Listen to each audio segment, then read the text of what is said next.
நைட்லாம் தூங்குனியா இல்லையா நீ? நைட்டு தூக்கம் சரியா வரல, டிஸ்டர்ப்டா இருந்தது. சரி கண்ணை மூடி கொண்டாரு தூங்கு.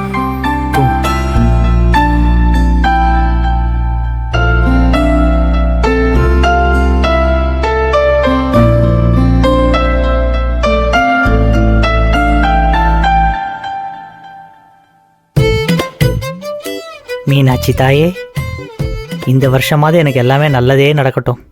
எதை தொட்டாலும் சரியாவே இல்லை. நீ தான் நல்வழியை காட்டணும்.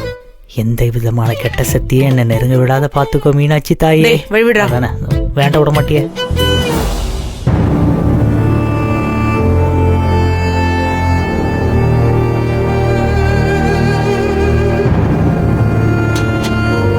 தீப்பெட்டி கொடு.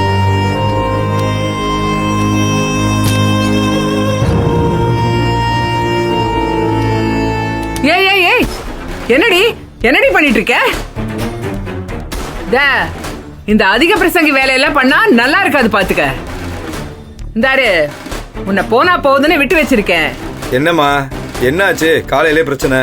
இவள முதல்ல வீட்டை விட்டு விரட்டுங்கப்பா. தேவையில்லாத வேலையெல்லாம் பண்ணிக்கிட்டு இருக்கா. ஏங்க, நீங்க மட்டும் தான் சாமி கும்பிடணுமா? நாங்களா சாமி கும்பிட கூடாதா? ஏய், நீ உன் வீட்டுக்கு போய் அங்கே உன் வீட்டு சாமியை கும்பிடு போதும். அதை விட்டுவிட்டு போட்டிக்கு பிள்ளை பேக்கிற மாதிரி பண்ணிக்கிட்டு இருக்காத. என்னத்த என்னாச்சு? இந்த உத்தமசீலி நம்ம வீட்டுக்கு விளக்கேத்த போறாளாம். ஏய் ஏய் இங்க உன்கிட்ட பேசக்கூடாதுன்னு பொறுமையா இருக்கேன். எதுக்கு இப்ப இதெல்லாம் நீ பண்ணிக்கிருக்க? உன்னை அழைச்சாங்களா? வீம்புக்கு சாமிக்கு விபூதி எடுப்பியா? ஏங்க அப்படி என்னங்க வீம்பு பண்ணிட்டோம்?